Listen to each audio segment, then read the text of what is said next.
Step up, coffee girl, the billionaire barks, tossing a gleaming mic onto the serving tray like dirty silverware. Show this rooftop you can do more than slosh lattes, belt the anthem on key, or admit you're all apron and no talent. His entourage whoops. Phone screens pop up. He leans closer, voice dripping scorn. Hit that high note, tray carrier, and I'll tip you $5,000. Miss it, and you'll be refilling my glass till sunrise. The LED timer behind the bar slams down. 0029, 0028. And every second dares the stunned waitress to turn humiliation into history. Come on, tray carrier. Show us your patriotic pipes. Douglas Crane's voice booms over the rooftop terrace, cutting the New Orleans night in half like a riverboat whistle. The jazz quartet freezes mid-shuffle. Champagne flutes tremble on linen-draped tables. And every phone in the crowd swings toward the young waitress he's just humiliated into the spotlight. Ava Johnson stands motionless beside table 12, fingers still wrapped around a half-empty bottle of Prosecco. Moments ago, she'd been humming along with the muted trumpet. Habit, nothing more. When the billionaire developer, with the star-spangled cufflinks, decided to make an example of her. Bet you can't hit the high F, he'd sneered, waving a handheld mic like a bone before a dog. I'll spot you $5,000 if you nail the anthem, but if you croak, you bow and thank me for the lesson. Sparklers crackle overhead. Fireworks from the riverfront boom a second later, echoing off glass facades. The LED timer behind the DJ booth begins its ruthless march. 1:30, 1:29. Ava's chest tightens. Rent is 2 weeks late, and her community college tuition is dangling by a thread, but this is something else. A dare wrapped in insult. She bites the inside of her cheek, tastes copper, and steps forward. Mike's live, Douglas taunts, his entourage already priming their streams with hashtags pitch or perish and staff serenade. She inhales. The humid July air feels thick as syrup, sticking to her vocal cords. For a heartbeat, the rooftop spins back 14 years. A clapboard church in the lower ninth. Grandma Pearl at the piano. Tiny Ava belting hymns loud enough to rattle stained glass. Breath is prayer, Grandma used to say. Ava fills her lungs until ribs tingle. Oh. Say, can you see? The first note quivers, nearly cracks, and a ripple of snickers flicks her confidence like rubber bands. She focuses on a single point. The rusted American flag topper hovering over a river crane in the distance, and lets the melody arc toward it.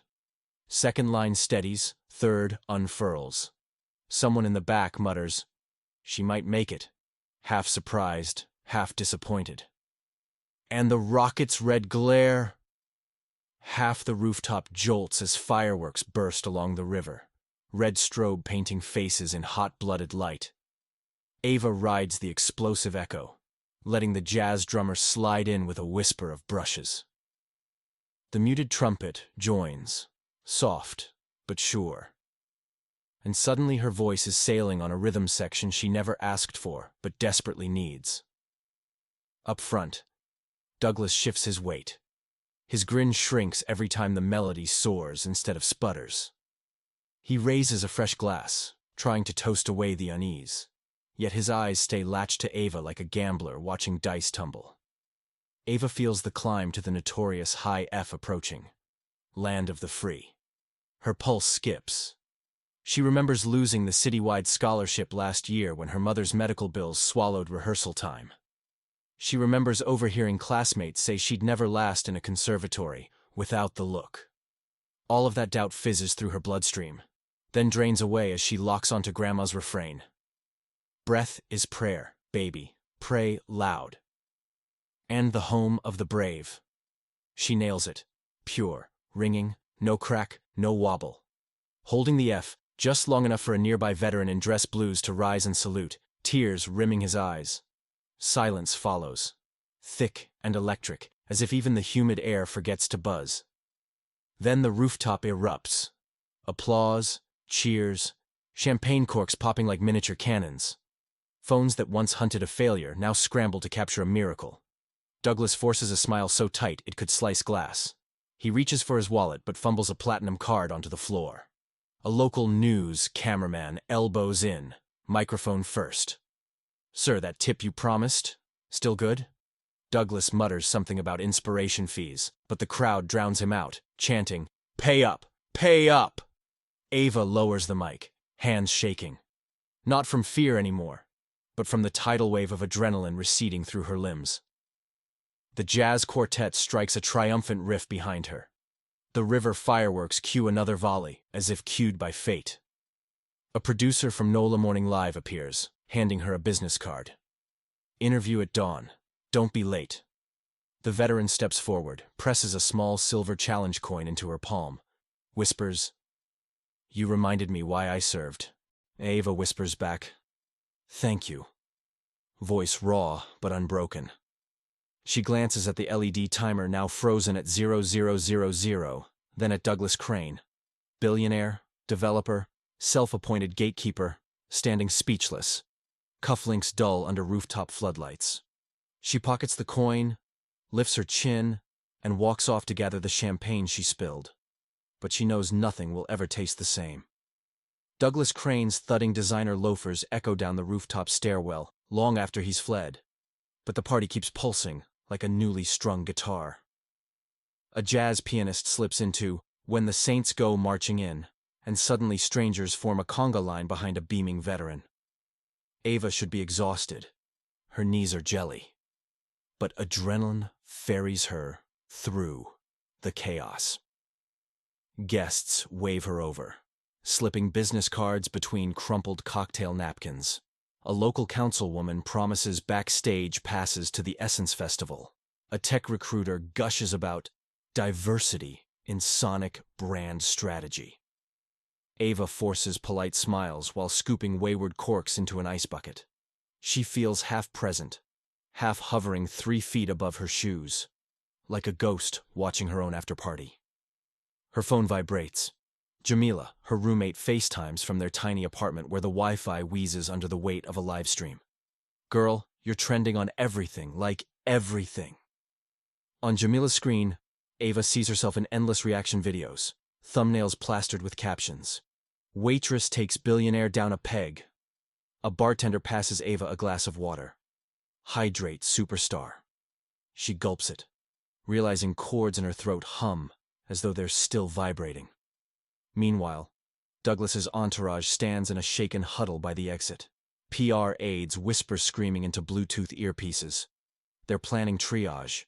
She's planning how to lug 3 bags of dirty glassware back downstairs without dropping them. A flash strobe pops inches from her face. A young reporter from the Times-Picayune thrusts a recorder forward. "Ms. Johnson, did you rehearse for tonight? Or was that entirely spontaneous?" Ava blinks. "Tonight, I rehearsed tray balancing," she answers. Laughter ripples. The reporter cocks an eyebrow, sensing headline gold. "So what will you do with Mr. Crane's $5,000 tip?"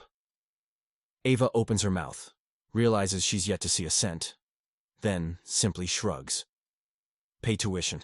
Record an EP. Fix the AC," she says, mind sprinting ahead. Midnight creeps closer. The rooftop's energy finally dips. Ava's manager, Mr. Serrano, a rotund man with a kind mustache and chronic worry lines, presses an envelope into her hand. "Cash tip," he whispers. 10,000. Crane's team paid double once cameras cornered them. Ava's lungs hitch. Finding the nerve to accept it feels harder than hitting that high F. But rent won't wait for pride.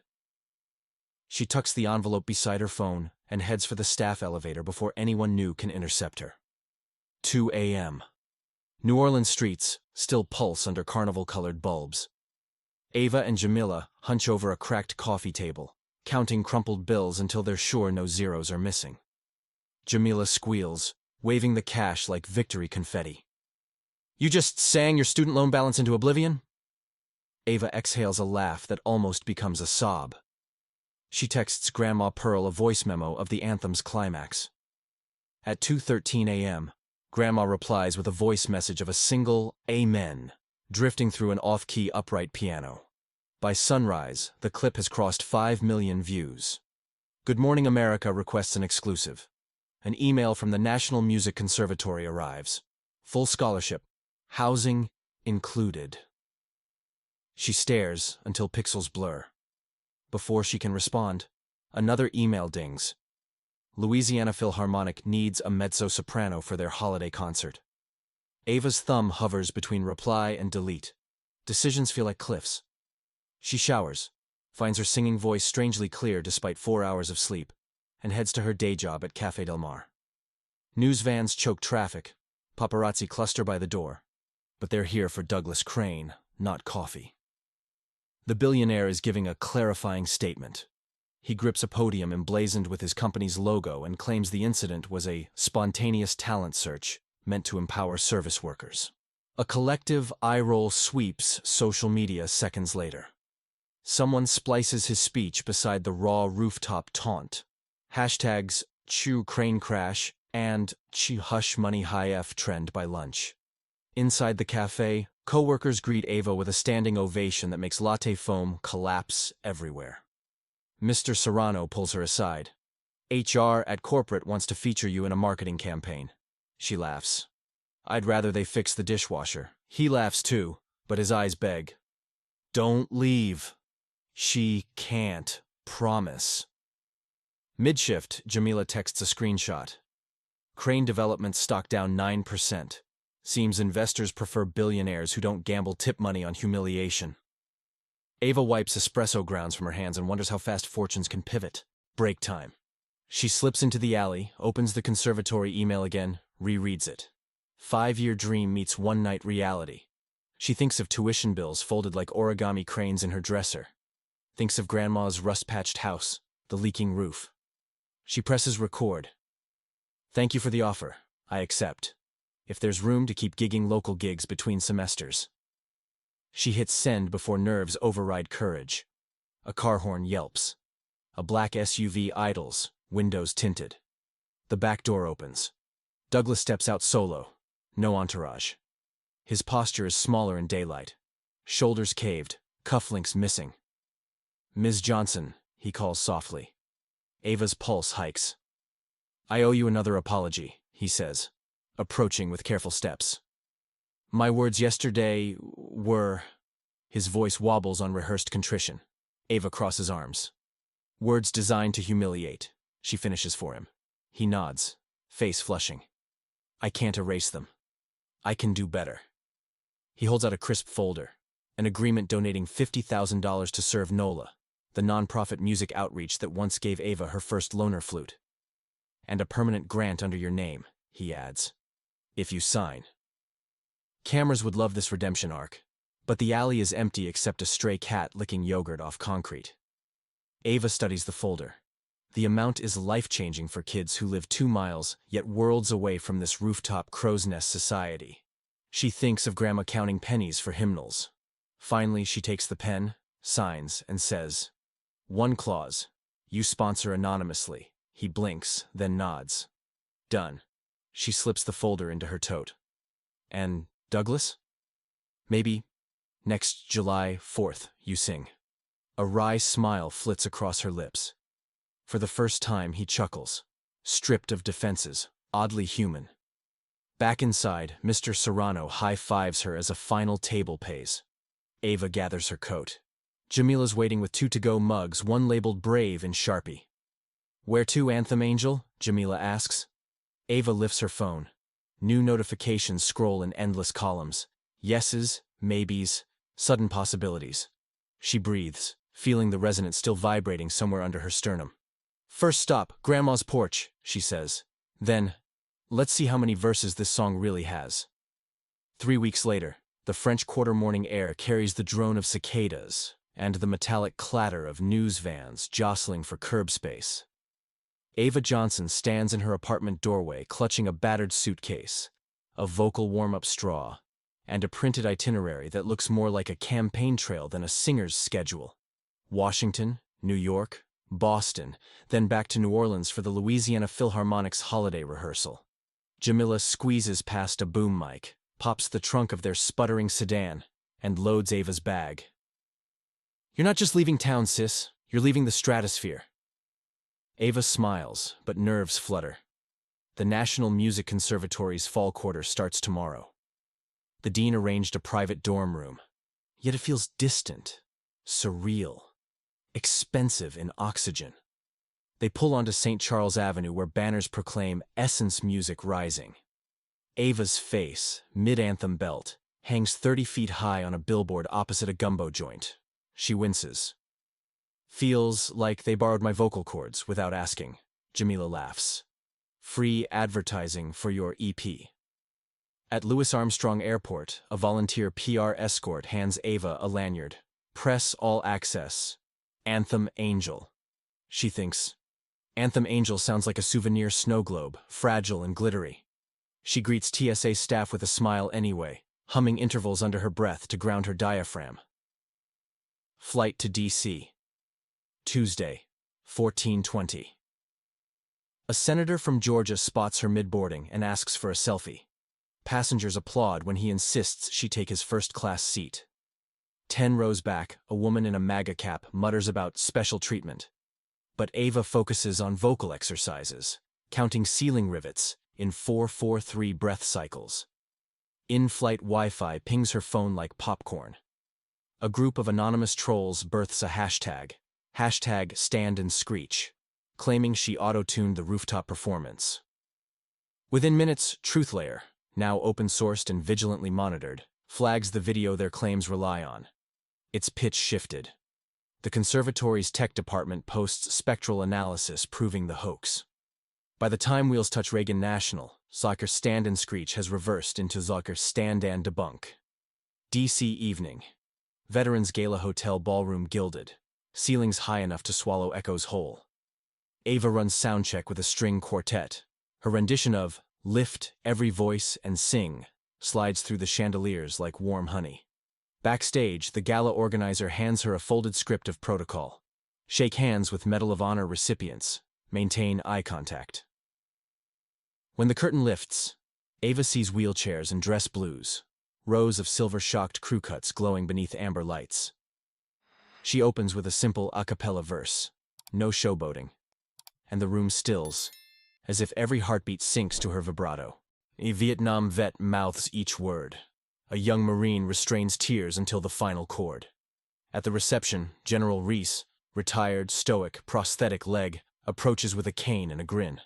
"I've heard that hymn butchered in mess halls across 3 continents," he says, voice gravel. "Tonight, you stitched something I thought was permanently torn."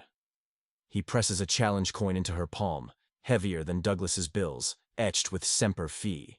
He adds, "Rumor says the Saints want you for next month's Monday night kickoff?" Ava swallows. Her agent emailed the NFL offer that morning.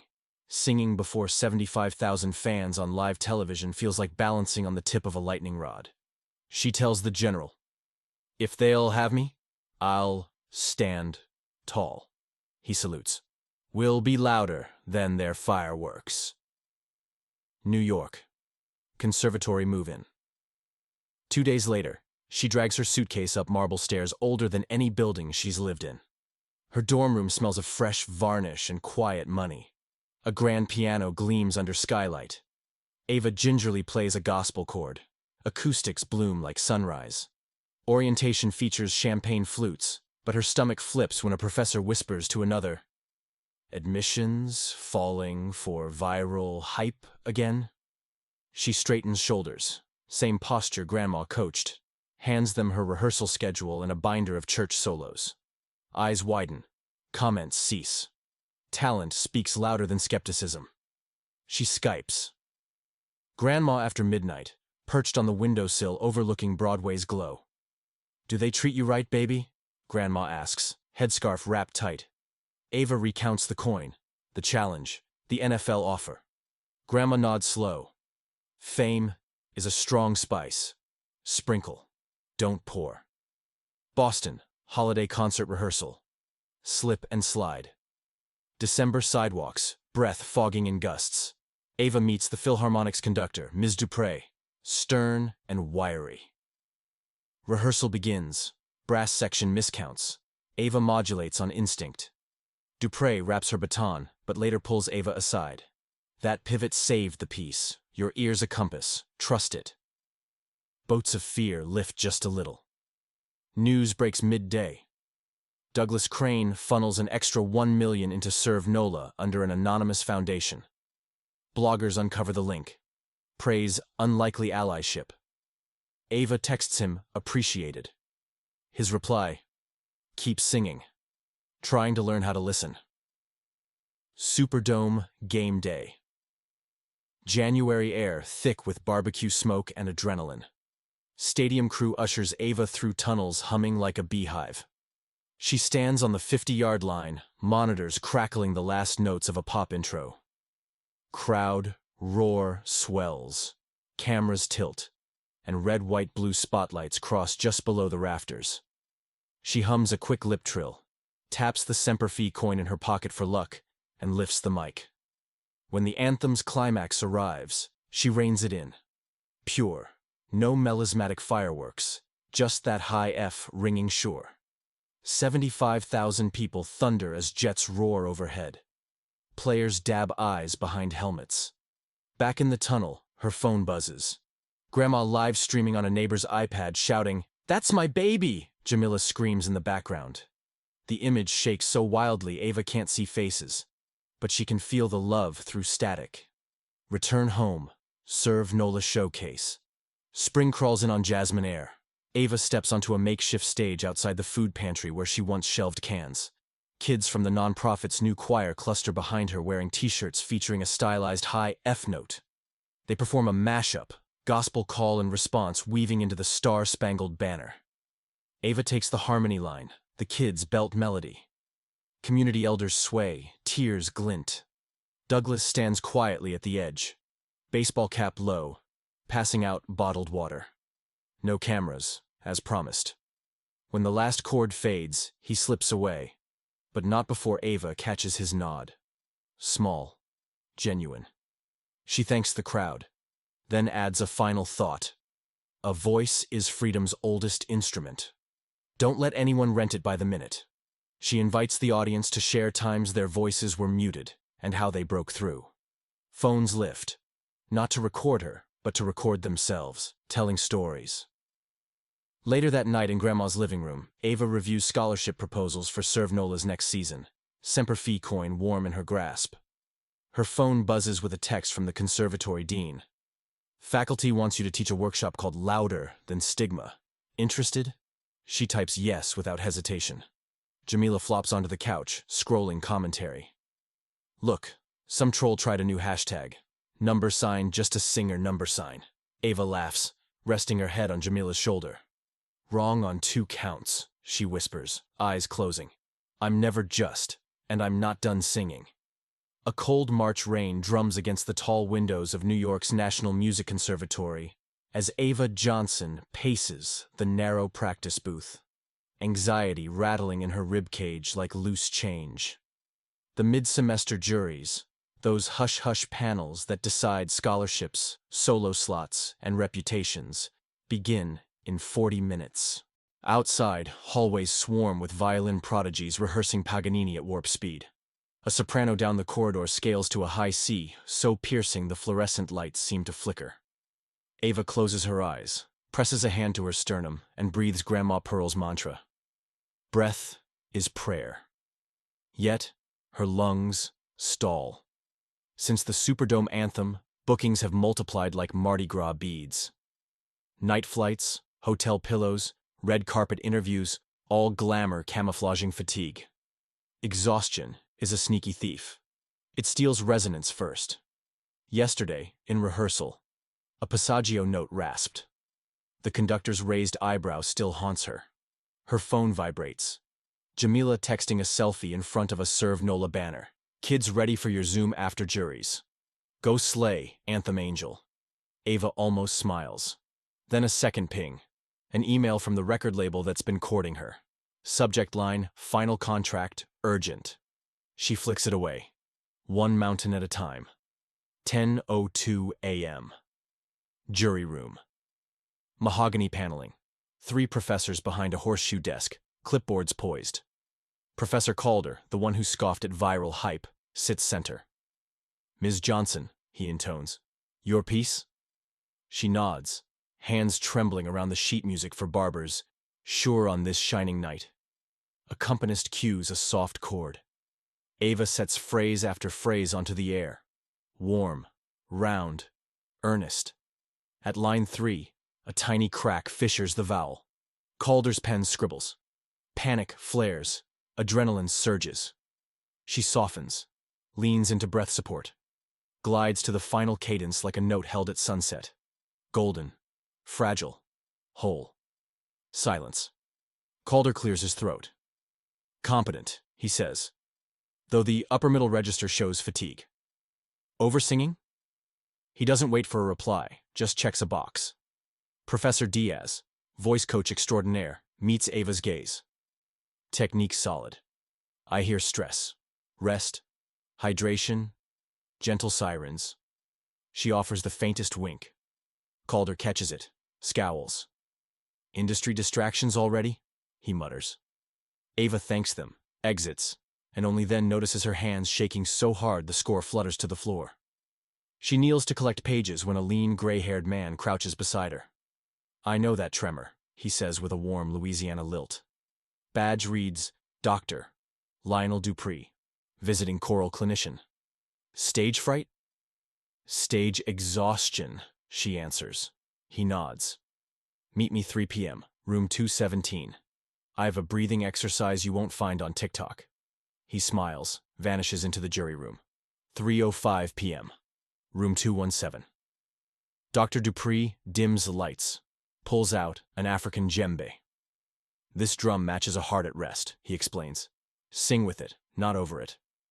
He taps a slow pulse. Ava hums on, matching beat, letting vibrations low-roll her chest. Minutes stretch. Tremor quiets. "Your body's an instrument," he says. "Tune it to calm first, then crescendo." Session ends with homework. 48 hours of vocal rest, steam inhale, 0 media. Ava balks. "Serve Nola Zoom in 2 hours. NFL draft anthem rehearsal tomorrow."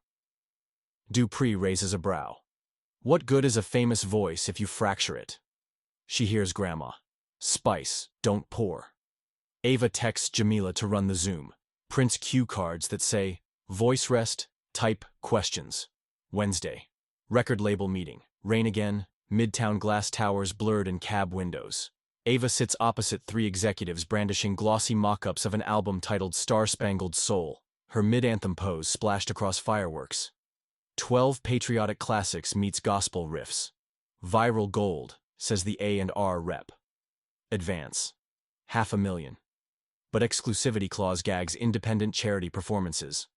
Serve Nola concerts would require approval. Ava's chest tightens. She thinks of Ruby Bluebonnet coding drone menu prototypes in Texas, of General Reese's coin. She flips to the penultimate page. Penalties for unauthorized appearances. $50,000 QAL per event. She closes the folder. "I pass," she says, voice hoarse from rest but steady. Execs blink. No one turns down $500,000. Ava stands. "I didn't sing for money that night, not starting now." Outside, she exhales into the chill, shoulders lighter despite drizzle. Friday. Calder's retaliation notice on studio door. Ava Johnson removed from concerto night roster, replaced for vocal inconsistency. Blood drains from her cheeks. Students whisper. She marches to Calder's office. "Your jury notes flagged fatigue," he says, filing papers without looking up. "Concerto night requires peak stamina." She recalls Douglas's grin. Different face, same gatekeeping. "May I audition after rest?" Calder shrugs. Slots filled. She leaves, heart pounding. Outside, Diaz intercepts. "Saw the notice. Politics, not pedagogy." She hands a card. Harlem Classical Collective. Guest solo auditions Saturday. "They streamed to millions. Bigger reach than our recital hall," Diaz whispers. Ava clutches the card like oxygen. Saturday. Harlem stage brick walls. Rickety risers, but acoustics warm as a hug.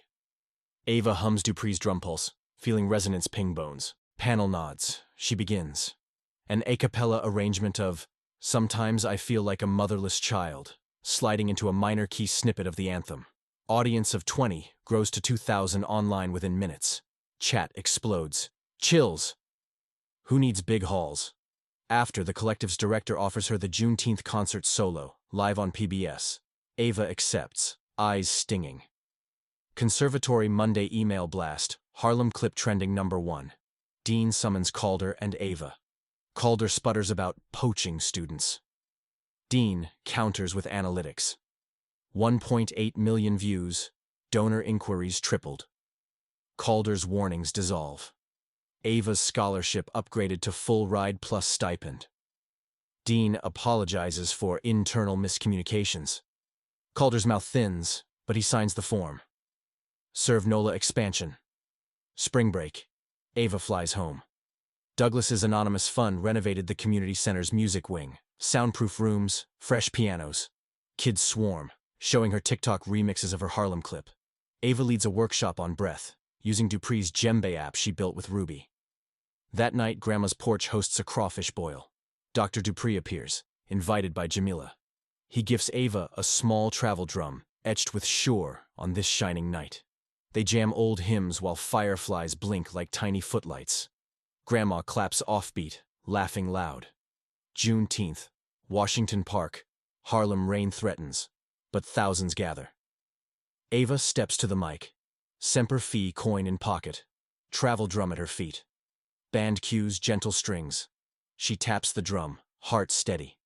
Notes rise, lament, hope, triumph braided in one breath.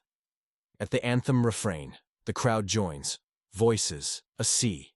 Cameras pan tears, fists, flags. Backstage, national networks line up interviews. Ava dodges PR handlers, finds a quiet corner, records a selfie video. Gatekeepers can mute mics, but they can't cancel resonance.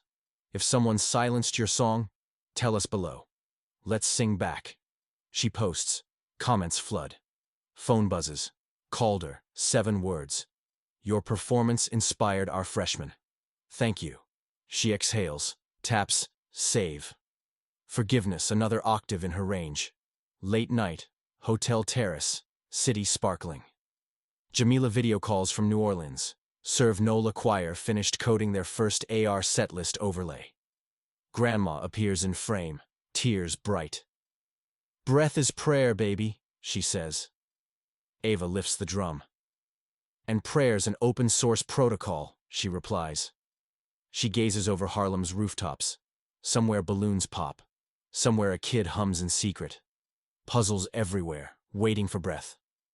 She brushes a thumb over the drum's engraving, feeling possibilities vibrate like strings under moonlight. The July heat in Washington, D.C. drapes the National Mall like a velvet curtain as Ava Johnson waits at the side entrance to the Kennedy Center. This time, she isn't here to audition or headline. She's here to convene. The White House Office of Science and Technology Policy has summoned educators, veterans, technologists, and musicians for a first-ever Voices and Access Summit and asked Ava to chair the opening roundtable. Inside, the foyer buzzes with reporters, but the chatter fades when Ava steps to the podium in a simple navy dress, her travel djembe tucked beneath her arm.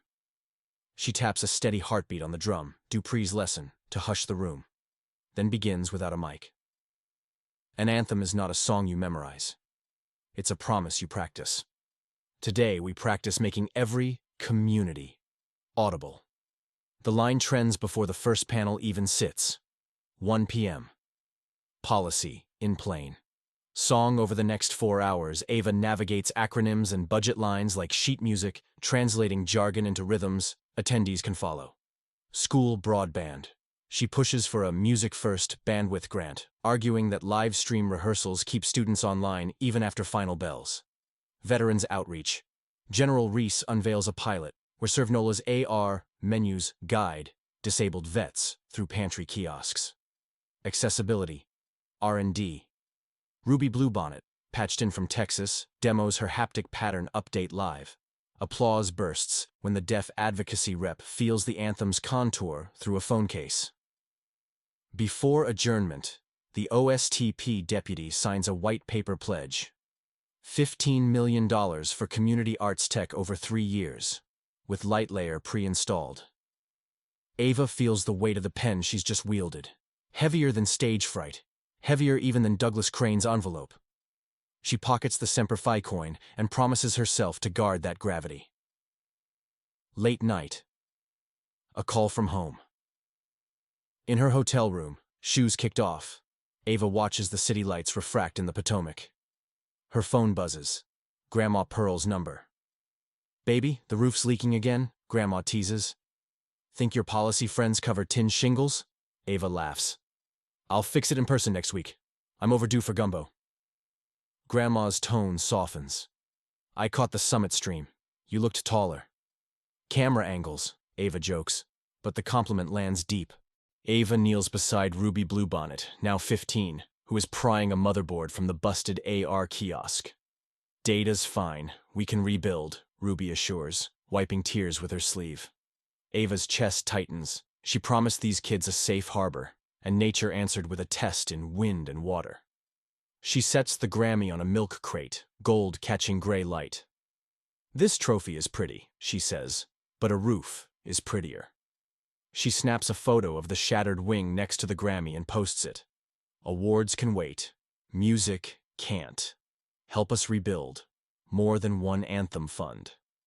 By nightfall, donations top $600,000, led by anonymous gifts she knows must trace back to Douglas Crane. The next morning, FEMA paperwork tangles like knotted guitar strings, and city permits threaten months of delay. Ava marches to City Hall in muddy jeans, Semper Fi coin in pocket for courage. She finds the mayor mid-briefing. "Our community center teaches kids to use code and voice to rise," she says, projecting over the press microphones. "Block their rebuild, and you mute the next anthem before it starts." Cameras roll. The mayor's staffers exchange looks. A provisional permit materializes within hours. Construction crews swarm the lot, but Ava's Grammy schedule looms. A European goodwill tour launching in 6 days. Her manager begs her to rest. Jamila reminds her of vocal strain. Ava compromises. Spends daylight at the site, nights in a local studio cutting the EP, and dawns on the levee running breath drills. One evening, Dr. Dupree video calls from New York. Concern etched in pixels. "You can't pour from a cracked vessel," he warns. She drums a slow pulse, promises to alternate silence with hammer swings. It works, until thunderheads boil again, and she finds herself leading volunteers under lightning just to tarp supplies. She coughs the next morning, a rasp she recognizes too well. At urgent care, a doctor diagnoses acute laryngitis. Strict vocal rest for 10 days or risk permanent damage. The tour's first date is in August. Panic flares. Contracts, venues, scholarships tied to her appearance.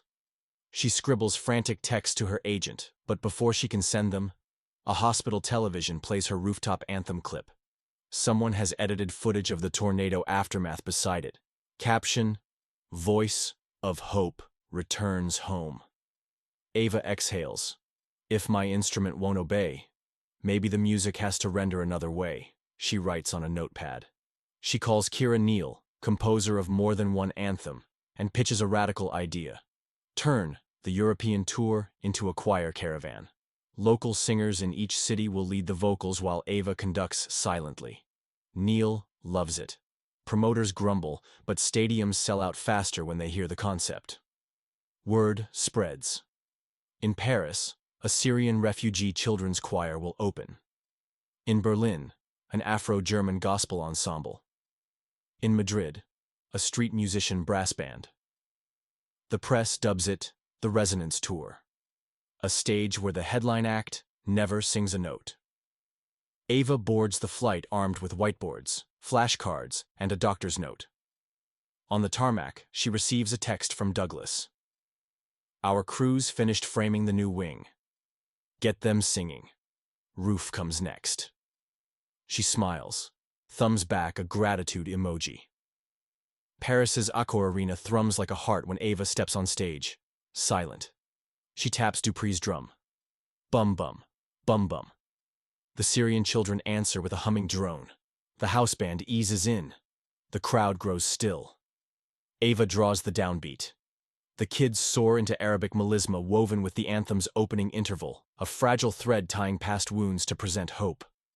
When the final cadence unfurls, 10,000 voices rush in to fill the silence she leaves, and the arena roof almost lifts. After the show, a grandmotherly woman approaches backstage, tears streaking eyeliner. She signs in German Sign Language, and an interpreter explains. She felt vibrations through the floor that matched Lightlayer's haptic patterns. She hasn't heard music in 30 years. Ava's chest floods with warmth deeper than applause.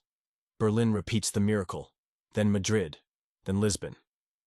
Reviews hail the concerts as democracy in harmony. Ava's voice recovers gradually. By London, she can speak soft sentences. She chooses not to sing. In Heathrow's VIP lounge, she receives a live feed. Serve Nola's new roof being hoisted as kids sing under scaffolding. Her Grammy perched on an unfinished beam like a whimsical gargoyle. The contractor texts a photo with the caption, "Your gold record, our golden nails."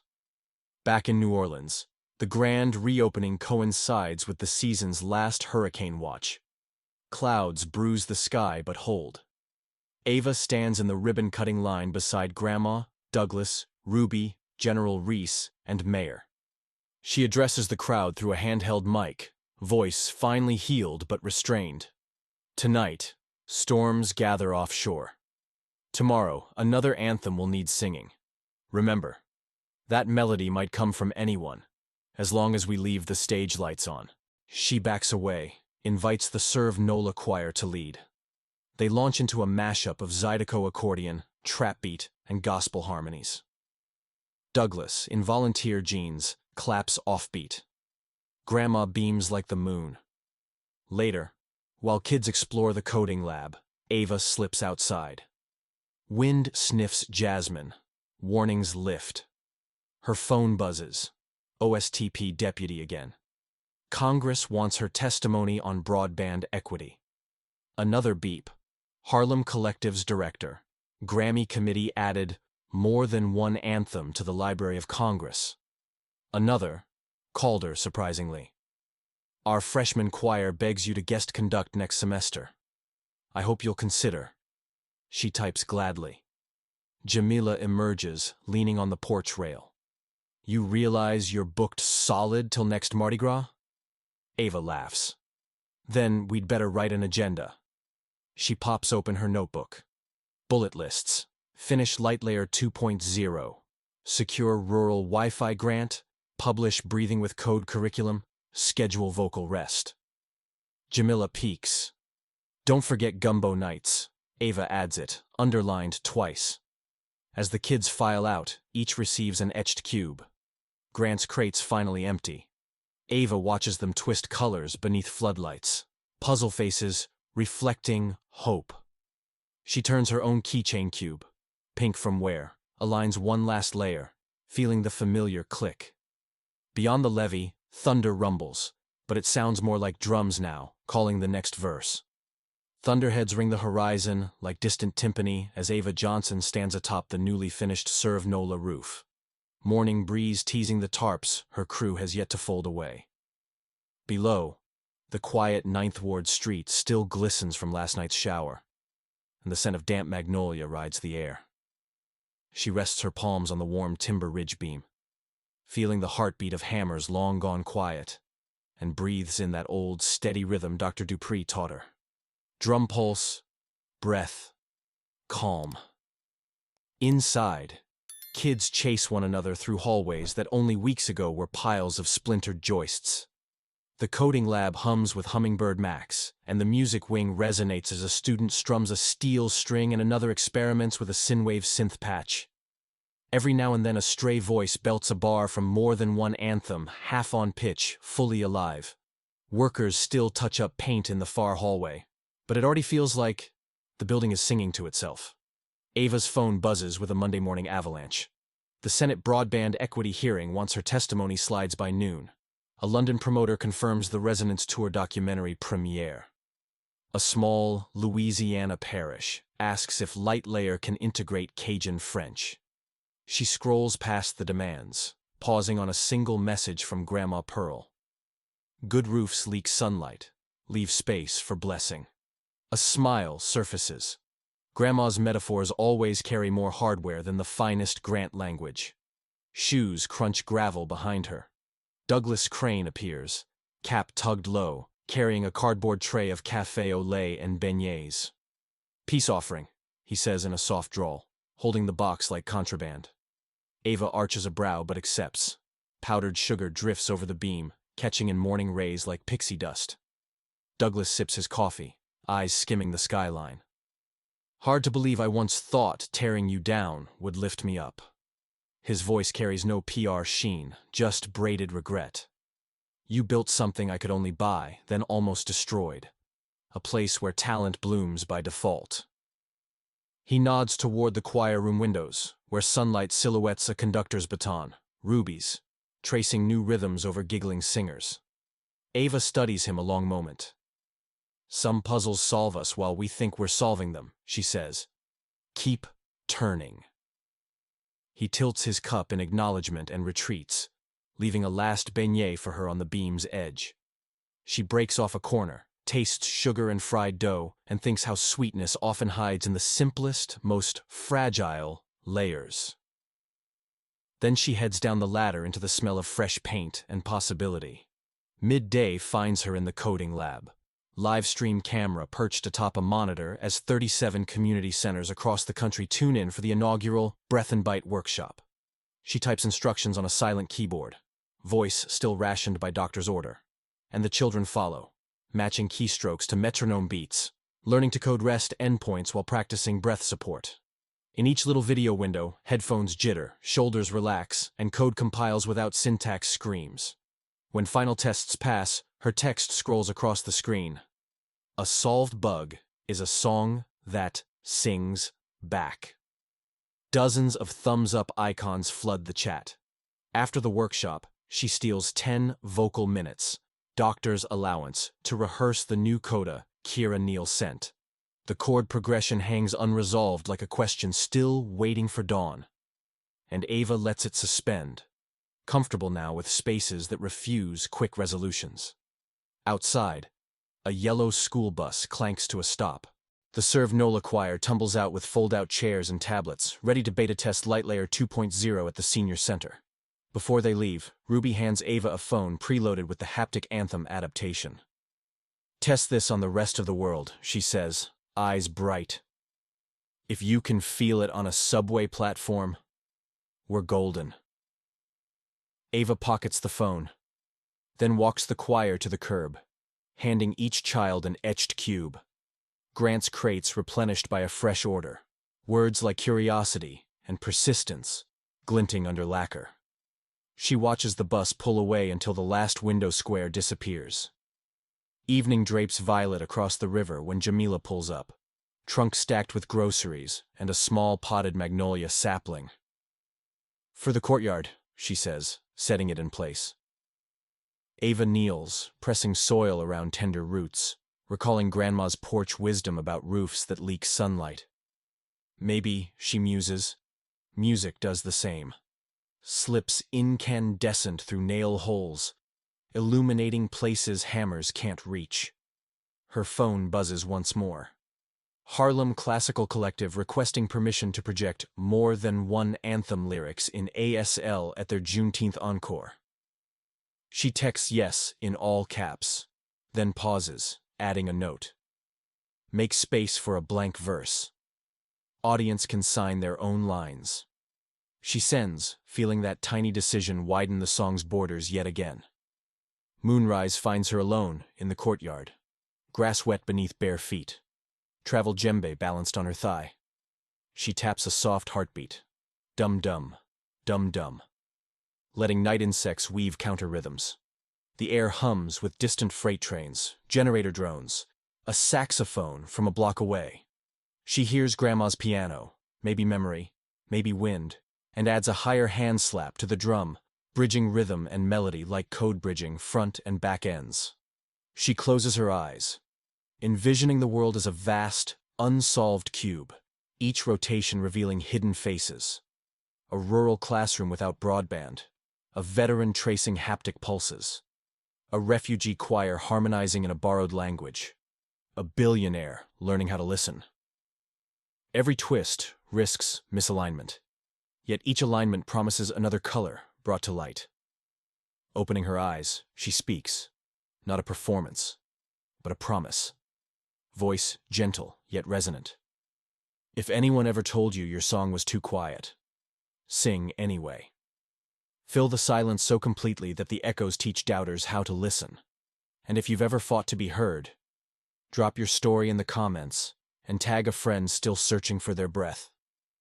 Let's keep this chorus growing. She sets the drum aside, takes the keychain cube from her pocket, and, beneath the watchful moon, turns one final layer. Click. Colors align, but she knows tomorrow she'll twist it again, seeking new patterns, new light, another verse to carry forward.